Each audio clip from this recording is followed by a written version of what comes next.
Good morning students. बेटा आज हम क्लास 8 मैथ्स में चैप्टर 14 फैक्टराइजेशन यानी गुणन खंडन में की एक्सरसाइज 14.3 करने जा रहे हैं, जिसमें हम व्यंजकों को कैसे डिवाइड करना है या भाग करना है उसका कॉन्सेप्ट सीखेंगे। फर्स्ट एग्जाम्पल है हमारे पास, ये देखिए हमारे पास व्यंजक है 66p Q square R divided by 11 Q R square. तो इस वैल्यू को हमें इसके साथ डिवाइड करना है या भाग देना है। तो फर्स्ट मेथड आप देखिए, इसमें पहले हम जो कांस्टेंट्स हैं, जो नंबर्स हैं, उनको पहले आपस में डिवाइड कर लेते हैं। 11 वन जा 11, 11 सिक्स जा 66। अब ये इनके आगे हम फैक्टर्स जो हैं वो फाइंड आउट करेंगे। फैक्टर्स में देखिए आप P into Q into Q into R into R into R divided by Q into R into R. अब Q वन जा Q, Q वन जा Q, तो इस तरह से ये हम कॉमन वाले जो हैं डिवाइड करके कैंसिल करेंगे और इस तरह से हमें जो आंसर मिलेगा वह मिलेगा 6PQR। सेकेंड मेथड को अगर आप देखें तो यहाँ देखिए 66P Q square are cube को 11 क्यू आर स्क्वायर के साथ डिवाइड करना है, भाग देना है। इसमें हमने कॉमन जो है सार वैल्यू जो है उसको फाइंड आउट किया है। उसमें हमने ध्यान देना है कि न्यूमरेटर और डिनोमिनेटर को आप ध्यान से देखिए। तो डिनोमिनेटर में जो वैल्यू आ रही है, जो संख्या जो वैल्यू डिनोमिनेटर में आ रही है, उसको ध्यान देते हुए हमने न्यूमरेटर में कॉमन या सार जो है उसे फाइंड आउट करना है। तो इस तरह से अगर हम यहाँ देखें, हमने डिनोमिनेटर को ध्यान में रखते हुए जो सार निकाला है वो है 11 क्यू आर स्क्वायर। तो 11 Q R square divided by 11 Q R square, ये वैल्यू आपस में कैंसिल हो जाएगी या डिवाइड हो जाएगी और आंसर जो है वो हमें 6PQR मिलेगा। आगे देखिए, ये अलग तरह का एग्जाम्पल है एक और, जिसमें ये व्यंजक या एक्सप्रेशन दिया गया है 5x स्क्वायर माइनस 6x। इसे डिवाइड हमने करना है 3x के साथ या भाग देना है, जो भी आप समझना चाहें। तो अब यहाँ देखिए, इसमें भी हमें सार वैल्यू जो है उसे फाइंड आउट करना है।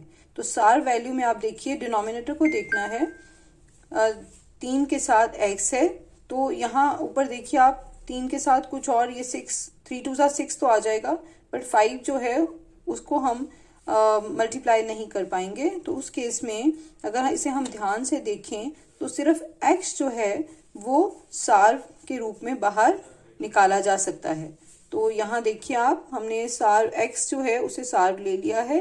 अब आप इसको मल्टीप्लाई करके देखिए, 5x into x is equal to 5x square minus 6 into x is equal to minus 6x। तो सेम वैल्यू हमें मिल रही है।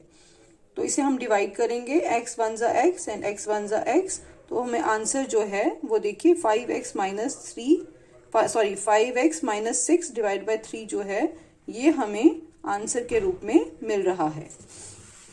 आगे एक और एग्जाम्पल देखिए, यहाँ आप 10x माइनस 25 एक व्यंजक है, इसे हमने 5 के साथ डिवाइड करना है। इसमें हमने ध्यान से देखिए, मैंने आपसे कहा था कि डिनोमिनेटर की तरफ ध्यान देना जो है वो इम्पोर्टेंट होता है, उससे हमें कॉमन वैल्यू या सार वैल्यू निकालने में मदद मिलती है। तो यहाँ देखिए ये 5 जो है इसे हमने सार निकाला है, 5 into 2x minus 5 divided by 5। तो 5 वन जा 5, 5 वन जा 5 डिवाइड हो जाएगा और हमारा आंसर जो है ये 2x माइनस 5 आएगा। चलिए आगे देखते हैं।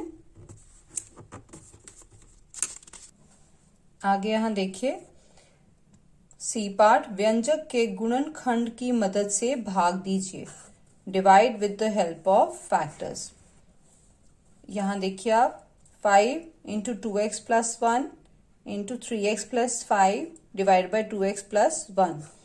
तो 2x plus 1 into 2x plus 1 यहाँ कॉमन जो है इसे हम क्रॉस आउट कर देंगे या डिवाइड कर देंगे and our answer will be 5 3x plus 5।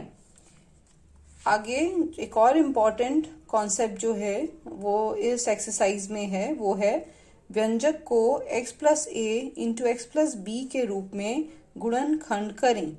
Factorise the expression and then divide. पहले इस एक्सप्रेशन के कोई भी एक्सप्रेशन जो दिया गया है उसके फैक्टर्स बनाने हैं और फिर उन्हें डिवाइड करना है। इसको ध्यान से समझिए। क्वेश्चन हमारे पास है या एग्जाम्पल हमारे पास है m² minus 14m minus 32 divided by m plus 2। चलिए यहाँ ध्यान से देखिए, ये फर्स्ट टर्म है, ये मिडल टर्म और ये लास्ट टर्म।